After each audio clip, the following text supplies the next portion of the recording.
Hello दोस्तों, स्वागत है आपको अपना channel foundation classes India number 1 में। दोस्तों, अभी ये मेरा टॉपिक चल रहा है ट्रिगोनोमेट्री। दोस्तों, ट्रिगोनोमेट्री का मेरा 2 क्लास हो चुका है। आज ये ट्रिगोनोमेट्री का तीसरा क्लास है। थ्योरी हम लोग सबसे पहला क्लास में डिस्कस कर चुके थे और जो कुछ थ्योरी बचा हुआ है उसका चर्चा दोस्तों हम क्वेश्चन के हिसाब से करते चलेंगे। तो चलिए दोस्तों, क्वेश्चन स्टार्ट करते हैं। चलिए क्वेश्चन नंबर फर्स्ट देखा जाए। क्या है क्वेश्चन नंबर फर्स्ट? 8π/3 रेडियन का मान अंशों में क्या होगा? 8π/3 रेडियन का मान, तो 8π/3 का मान अंशों में क्या होगा? दोस्तों, हम आपको बताए थे कभी भी अगर रेडियन से अगर डिग्री में चेंज करना हो तो 180 से मल्टीप्लाई कर दें। कभी भी अगर आपको डिग्री से रेडियन में चेंज करना हो तो कुछ नहीं करना दोस्तों, π/180 से आपको मल्टीप्लाई कर देना था। तो क्या करेंगे, कोई पाई हटाइए सर, 180 से मल्टीप्लाई कर दीजिए। यही करते हैं तो 180 से मल्टीप्लाई कर देंगे तो क्या हो जाएगा, 3 6 86 8 48 अर्थात 480 आपका आंसर जाएगा, अर्थात 480 डिग्री आंसर आ जाएगा, जो कि ऑप्शन नंबर आपका ए करेक्ट होगा। ये तो दोस्तों आपको बता चुके थे। चलिए क्वेश्चन अगला देखा जाए। क्वेश्चन 2, क्वेश्चन नंबर 2 क्या है? क्वेश्चन नंबर 2 देखा जाए। 100 मीटर त्रिज्या वाले वृत्तीय पथ पर 25 मीटर चलने पर केंद्र पर आंतरिक कोण का मान रेडियन में क्या होगा? कभी दोस्तों अगर एंगल का आपको मान पूछे, कभी भी एंगल का मान आपसे पूछे तो इसका फॉर्मूला होता है theta is equal to L/R। ये फॉर्मूला आपको लर्न करने का। थीटा इज इक्वल टू क्या होता है? L/R। थीटा थीटा को डिनोट करते हैं हम एंगल, और L4 क्या हो जाता है, लेंथ हो जाता है, और R4 क्या हो जाता है, रेडियस अर्थात त्रिज्या हो जाता है। तो 100 मीटर त्रिज्या वाली, तो 100 मीटर त्रिज्या नीचे में, तो 100 मीटर त्रिज्या आ गया, और 25 मीटर चलने पर यानी कि लेंथ कितना आ गया, 25 मीटर आ गया लेंथ। यही तो थीटा का मान है दोस्तों, है कि नहीं है? ये 25 1 जा 25 4 जा कितना आ जाएगा 100, तो इसका मान कितना आ जाएगा 5/4, π/4 आपका आंसर आ जाएगा, जो कि ऑप्शन नंबर कौन सा है दोस्तों? ऑप्शन नंबर आपका बी करेक्ट होगा। ये दोस्तों अभी पाई आपको रेडियन में आंसर दिया हुआ है। अगर आप इसको डिग्री में लिखना चाहें तो आप 45 डिग्री डायरेक्ट किससे मल्टीप्लाई कर देंगे, 180 से मल्टीप्लाई कर देंगे, पाई का मान हटा देंगे, 1/4 आ जाएगा, 1/4 को 180 से मल्टीप्लाई कर देंगे तो डायरेक्ट आपका 45 डिग्री आंसर आ जाएगा। चलिए अगला क्वेश्चन, क्वेश्चन नंबर 3 देखा जाए। क्वेश्चन नंबर 3 क्या है? 28 सेंटीमीटर त्रिज्या वाले, त्रिज्या कितना दिया हुआ है? त्रिज्या सर 28 सेंटीमीटर दिया हुआ है। हाँ जी, 28 सेंटीमीटर त्रिज्या वाले वृत्त का 22 सेंटीमीटर लंबाई का चाप केंद्र में कोण आंतरिक कितना होगा? अच्छा, तो लेंथ कितना दिया हुआ? 22 सेंटीमीटर दिया हुआ लेंथ। आप बताइए कि चाप का लंबाई का फॉर्मूला क्या होता है? चाप का लंबाई का क्या फॉर्मूला होता है? मान लीजिए कोई सर्कल है और सर्कल में इस पॉइंट से अगर सर्कमफ्रेंस की जो दूरी होता है, ये जो आप डिस्टेंस देख रहे हैं दोस्तों, यही क्या होता है बताइए? यही होता है दोस्तों आपको चाप, यही चाप होता है। तो टोटल ये जो सर्कल होता है, तो सर्कल का एरिया कितना होता है? कि पाई आर स्क्वायर होता है कि नहीं होता है? कि पाई आर स्क्वायर होता है। लेकिन टोटल कितने डिग्री का एंगल होता है? तो टोटल कितने डिग्री का एंगल होता है? तो आप बोलेगा सर 360 डिग्री का होता है कि नहीं? तो टोटल अगर पाई आर स्क्वायर हो तो उनमें कितना डिग्री हम ले रहे थे? 360 डिग्री ले रहे हैं। तो 360 का कितना भाग ले रहे हैं दोस्तों? कि 360 का 4 भाग में एक ही भाग तो ले रहे हैं, ले रहे कि नहीं ले रहे हैं? तो दोस्तों यहां से फॉर्मूला क्रिएट होता है इसका। तो आप डायरेक्ट फॉर्मूला याद रखिए, चाप की लंबाई का होता है, चाप की लंबाई फॉर्मूला होता है पाई आर थीटा बाय 180 होता है। डायरेक्ट आपको ये फॉर्मूला आपको याद रखना है, समझे कि नहीं? आपको डायरेक्ट ये फॉर्मूला याद रखना है। आप क्या करेंगे, कई पाई पाई का मान कितना है? तो कई पाई का मान होता है 22/7, और त्रिज्या कितना हुआ है? 28 सेंटीमीटर दिया हुआ है। थीटा का मान पे हमको नहीं पता, निकालना है, फाइंड करना है, और इक्वल टू ये लंबाई कितना देंगे, लेंथ लंबाई दिया है 22 सेंटीमीटर दिया हुआ है। फिर 22 से कैंसिल आउट हो जाएगा, 7 4 जा 4 से 45 मरते हुए कट जाएगा, तो एंगल कितना डिग्री का होगा दोस्तों? एंगल 45 डिग्री आपका डायरेक्ट आंसर आ जाएगा। बात समझ में आ रहा है कि नहीं आ रहा है? चलिए क्वेश्चन अगला देखा जाए। क्वेश्चन अगला 4 नंबर देखिए।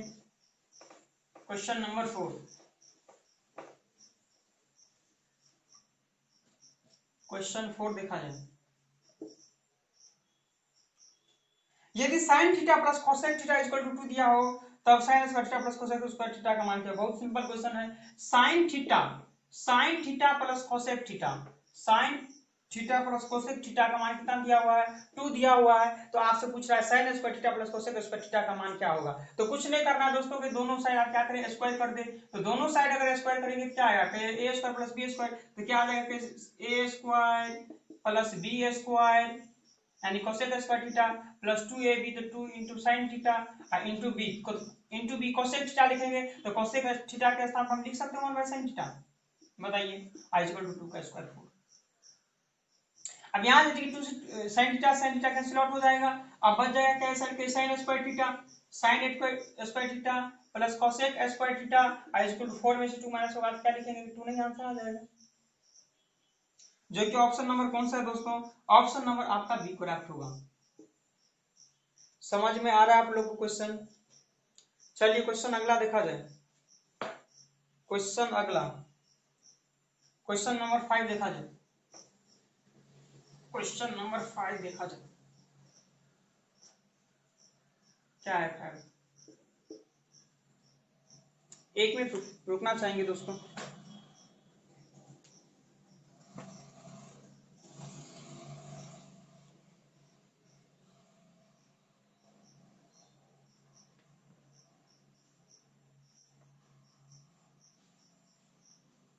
चलिए क्वेश्चन नंबर 5 देखिए क्या है। Sec square theta equal to 5 दिया हुआ है आपको। Sec square theta equal to क्या दिया हुआ दोस्तों? तो sec square theta equal to आपको 5 दिया हुआ है। तो आपसे क्या पूछ रहा है? tan थीटा का मान पूछ रहा है। बहुत सिंपल है क्वेश्चन। सेक स्क्वायर थीटा को क्या आप लिख सकते हैं? 1 plus tan square theta, 1 plus tan square theta लिख सकते हैं कि नहीं? इक्वल टू क्या आ जाएगा? कि सर 5 आ जाएगा। तो क्या यहाँ से tan square theta equal to क्या लिखेंगे? तो ये 5 में से 1 माइनस होगा तो 4 आ जाएगा। तो tan थीटा का मान डायरेक्ट क्या आ जाएगा? कि स्क्वायर आता है तो रूट हटता है, तो 4 का अंडर रूट कितना आ जाएगा? 2 आंसर आ जाएगा डायरेक्ट। जो कि ऑप्शन नंबर कौन सा है दोस्तों? ऑप्शन नंबर इसका सी करेक्ट होगा। बात समझ में आ रहा है? चलिए अगला क्वेश्चन देखा जाएगा। अगला क्वेश्चन नंबर 6, क्वेश्चन नंबर 6 क्या है? क्वेश्चन नंबर 6 देखा जाए। tan a equal to X Y Y दिया हुआ है। tan a इक्वल टू क्या दिया हुआ है? कि एक्स वाई वाई दिया हुआ है। तो tan थीटा का फॉर्मूला क्या होता है? कि p बाई b होता है, अर्थात लंब बाय आधा होता है। कहीं p है b है तो क्या नहीं है? कि h नहीं है तो h निकालेंगे तो क्या? कहीं a square plus b square लिख देंगे। ये h का मान आ गया। कर्ण का मान आपसे पूछ रहा है cos a का मान, तो cos थीटा का सूत्र क्या होता है दोस्तों? बताइए। कहीं b बाय h होता है, अर्थात आधार बाय कर्ण, तो b कितना है? कहीं y है, और कर्ण कितना है? कि root under X square plus Y square. कौन सा ऑप्शन है दोस्तों? ऑप्शन नंबर आपका कौन सा करेक्ट होगा? ऑप्शन नंबर आपका ए करेक्ट होगा। बात समझ में आ रहा है? चलिए क्वेश्चन अगला, क्वेश्चन नंबर 7, क्वेश्चन नंबर 7 देखा जाए। क्या है 7?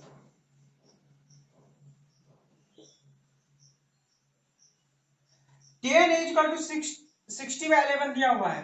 tan a इक्वल टू क्या दिया हुआ है दोस्तों? 60 बाय 11 दिया हुआ है। तो कहीं एक p दिया हुआ है, b दिया हुआ है, तो h हमको निकालना पड़ेगा, है कि नहीं? अगर h निकालेंगे क्या करेंगे? कि रूट अंडर 60 का स्क्वायर प्लस 11 का स्क्वायर, तो कितना आ जाएगा? 60 का स्क्वायर 3600 121, ये कितना आ जाएगा दोस्तों? कि 361721 इतना आ जाएगा। अब इसका अंडर रूट लेंगे तो कितना आ जाएगा? कि 6 आ जाएगा 36 612 यानी 61 आ जाएगा इसका अंडर रूट डायरेक्ट 61 आ जाएगा। तो आपसे क्या पूछ रहा है? साइन स्क्वायर ए माइनस कॉस स्क्वायर ए का मान पूछ रहा है। साइन स्क्वायर ए माइनस कॉस स्क्वायर ए का मान पूछ रहा है। क्या इसका फॉर्मूला क्या होता है? कहीं इसका होता है लंब बट्टा कर्ण, तो लंब कितना है? 60 है, और बट्टा कर्ण क्या होता है? 61 का होल स्क्वायर माइनस आधार बट्टा कर्ण, तो 11 में कितना होगा? 61 का स्क्वायर होगा कि नहीं होगा दोस्तों? बताइए। तो ऊपर क्या आ जाएगा? 60 का स्क्वायर कितना आ जाएगा? कि 3600 ये कितना नीचे आ जाएगा कि 60 का स्क्वायर, 60 का स्क्वायर कितना आ जाएगा 3721 माइनस 11 का स्क्वायर 121 और इसका स्क्वायर कितना आ जाएगा 3721। अब यहाँ एलसीएम लेंगे तो क्या माइनस हो जाएगा, तो 10 में से 1 माइनस करेंगे तो 9, ये 9 में से 2 माइनस करेंगे तो 7, या 5 में से 1 माइनस करेंगे तो 4, ये 3, अब बाकी कितना 3721, अर्थात आंसर कौन सा आ जाएगा दोस्तों, ऑप्शन नंबर आपका करेक्ट हो जाएगा। समझ रहे हैं कि नहीं समझ रहे हैं? चलिए क्वेश्चन दोस्तों, इसको आप डायरेक्टली अंदाज विधि से इसको बना सकते हैं, इसे देखिए बताते हैं आपको कैसे बनाया जाए। क्या हम इसको लिख सकते हैं, tan a को लिख सकते हैं sin a by cos a लिख सकते हैं। अब sin a का मान कितना आ गया 60 और cos a का मान कितना आ गया 11। तो आपसे क्या पूछ रहा है, आपसे पूछ रहा है sin a square a minus cos square, तो ये हो गया a square minus b square, तो a square minus b square means क्या a plus b into a minus b,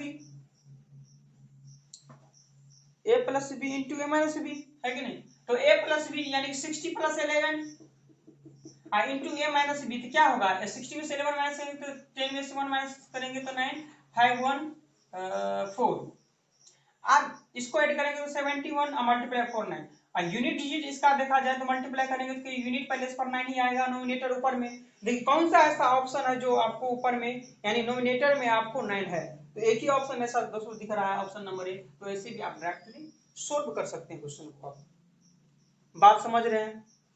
चलिए क्वेश्चन अगला देखा जाए, क्वेश्चन नंबर 8। क्वेश्चन नंबर 8 क्या है देखिए, क्वेश्चन नंबर 8 देखा जाए,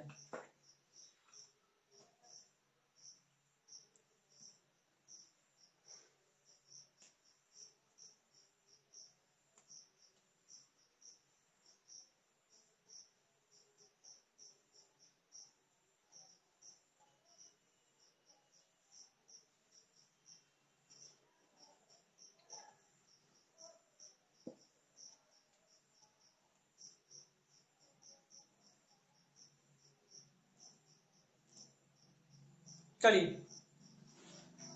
देखा जाए क्वेश्चन नंबर 8 क्या है। क्वेश्चन नंबर 8 क्या है दोस्तों, cos a minus sin a equal to क्या दिया हुआ है कि cos a minus sin a equal to क्या दिया हुआ है, आपको दिया हुआ है √2 sin a, क्या दिया हुआ है कि √2 sin a। क्या हम यहां लिख सकते हैं cos a equal to √2 sin a, और ये माइनस में इस जाएगा तो प्लस में sin a हो जाएगा, क्या ऐसे हम लिख सकते हैं। अब यहां से देखिए cos a इक्वल टू क्या लिख सकते हैं, यहाँ sin a अगर कॉमन लेंगे, sin a अगर दोनों में कॉमन है तो क्या बच जाएगा कि √2 + 1, क्या ऐसे लिख सकते हैं, बताइए क्या इसी चीज को आप ऐसे लिख सकते हैं sin a equal to cos a by √2 + 1, क्या इस चीज को ऐसे लिख सकते हैं। क्या रैशनलाइज इसको करेंगे तो क्या प्लस है तो माइनस कर देंगे √2 - 1 इंटू √2 - 1, तो क्या आ जाएगा यहाँ देखिए, तो cos a इंटू √2 - 1 और √2 का स्क्वायर 2 प्लस माइनस माइनस 1 का स्क्वायर 1, 2 में से 1 माइनस होगा तो 1 ही आ जाएगा, तो आपका कितना आ जाएगा मैं दोस्तों sin a का इतना माना जाएगा। तो आपसे क्या पूछ रहा है, तो आपसे पूछ रहा है कि cos a + sin a का मान, तो cos a + sin a का मान पूछ रहा है, वो भी cos a की टर्म में, तो cos a रहने देंगे और प्लस sin a का मान क्या बनेंगे कि cos a इंटू क्या मल्टीप्लाई कर देंगे तो √2 और ये माइनस cos a, तो cos a minus plus cancel out हो जाएगा, तो आंसर क्या बच जाएगा कि cos a √2 into cos a बोल सकते हैं आप डायरेक्ट आंसर, जो कि ऑप्शन नंबर कौन सा दोस्तों, ऑप्शन नंबर इसका बी करेक्ट होगा। समझ में आया? चलिए अगला question, question number 8, question number 9 देखा जाए, क्वेश्चन नंबर 9 क्या है, कॉट अल्फा बराबर क्या होगा, कॉट अल्फा का मान आपसे पूछ रहा है, ये दोस्तों हमको पता नहीं, लेकिन ये हमको पता है कि कॉट अल्फा का कॉट क्या का सूत्र होता है cos alpha by sin alpha, ये चीज हमको पता है कि नहीं बताइए आपको। तो cos अल्फा cos थीटा का सूत्र क्या होता है sin के टर्म में कि √1 - sin स्क्वायर अल्फा होता है सर, ये तो आप लोग को पता है, और बाय में क्या दे देंगे कि sin अल्फा, बाय में क्या रख देंगे साइन अल्फा। तो क्या इस चीज को हम लिख सकते हैं, इस चीज को लिख सकते हैं 1 by sine alpha into root under 1 minus sine square alpha. क्या 1 बाय साइन अल्फा आप लिख सकते हैं कॉसेक अल्फा इंटू ये क्या आ जाएगा 1 माइनस साइन स्क्वायर अल्फा। क्या इस चीज को ऐसे नहीं लिख सकते हैं? तो देखिए दोस्तों कौन सा करेक्ट होगा, ऑप्शन नंबर दोस्तों बी करेक्ट होगा। तो दोस्तों इस तरह से आप ट्रिग्नोमेट्री दोस्तों फॉर्मूला की कमाल है। अगर आपको फॉर्मूला याद नहीं है तो आपको एक भी क्वेश्चन नहीं बन पाएगा। जितना भी दोस्तों हम आपको फॉर्मूलेज बताए हैं उसको आप अच्छा तरह से लर्न कर लें, इसके बाद ही आपको क्वेश्चन समझ में आएगा। चलिए अगला क्वेश्चन नंबर अगला दिखा दीजिए दोस्तों। आज के लिए दोस्तों ये लास्ट क्वेश्चन होगा, क्वेश्चन नंबर 10। क्वेश्चन नंबर 10 देखा जाए क्या है। Sec square theta equal to क्या दिया हुआ है 2 + 2 tan थीटा, 2 + 2 tan थीटा दिया हुआ है। तो आपसे tan थीटा का मान पूछ रहा है, कुछ नहीं है दोस्तों, कुछ नहीं करना है। सेक स्क्वायर थीटा को क्या लिख सकते हैं, तो 1 + tan स्क्वायर थीटा लिख सकते हैं और इक्वल टू क्या 2 + 2 tan थीटा नहीं लिखेंगे इसको। क्या लिख सकते हैं कि नहीं लिख सकते हैं, कहीं tan स्क्वायर थीटा को सही इसी साइड रखने दीजिए। तो ये tan स्क्वायर थीटा आ गया, ये प्लस में तो इस साइड में आएगा तो कितना आ जाएगा -2 tan थीटा इक्वल टू क्या 2 में से 1 माइनस करेंगे इस साइड होगा तो प्लस में तो 1 माइनस हो जाएगा, तो 2 में से 1 माइनस करेंगे कितना आ जाएगा 1। तो इस साइड आएगा तो क्या माइनस में 1 नहीं आ जाएगा, तो -1 इक्वल टू क्या लिखेंगे दोस्तों, डायरेक्ट आप इसको 0 लिख सकते हैं। तो a का मान यहाँ से कुछ नहीं मतलब 1, a का मान 1 आ गया, b का मान कितना -2 आ गया और c का मान कितना आ गया -1 आ गया। तो आपसे पूछ रहा है दोस्तों tan थीटा का मान, तो आपको डायरेक्ट आपको मूल निकालना है, x का मान निकालना है। तो x का मान अर्थात tan थीटा का मान डायरेक्ट अगर आपको निकालना हो तो क्या होता है -b, तो -b तो माइनस माइनस प्लस हो जाएगा, यानी कि 2 प्लस माइनस रूट अंडर क्या होता है b स्क्वायर -4ac, तो b स्क्वायर यानी -2 का स्क्वायर, -2 स्क्वायर मींस 4 -4ac, तो -4 a और c, तो माइनस माइनस प्लस हो जाएगा यानी कि +4 बाय 2 ये, तो 2 को 1 से मल्टीप्लाई करेंगे तो 2, तो क्या इसको लिख सकते हैं 2 + -4 4 8 8 को लिख सकते हैं 2√2, अब आई कितना आ जाएगा 2। अगर आप tan थीटा का मान अगर निकालना चाहते हैं तो पॉजिटिव लेना पड़ेगा हमको, तो पॉजिटिव यानी कि पहला हमारा पॉजिटिव लेंगे, तो पॉजिटिव क्योंकि नेगेटिव में आंसर कभी नहीं लेते हैं, तो पॉजिटिव लेंगे तो क्या आ जाएगा फिर 2 कॉमा अगर लेंगे तो क्या 1 + √2 बोल सकते हैं, अब y में क्या आ जाएगा 2 से 2 कैंसिल आउट हो जाएगा, तो आंसर क्या बोलेंगे दोस्तों √2 + 1, डायरेक्ट आप आंसर इसको बोल सकते हैं, जो कि ऑप्शन नंबर कौन सा है दोस्तों, ऑप्शन नंबर आपका बी करेक्ट होगा। क्या क्वेश्चन समझ में आया आपको?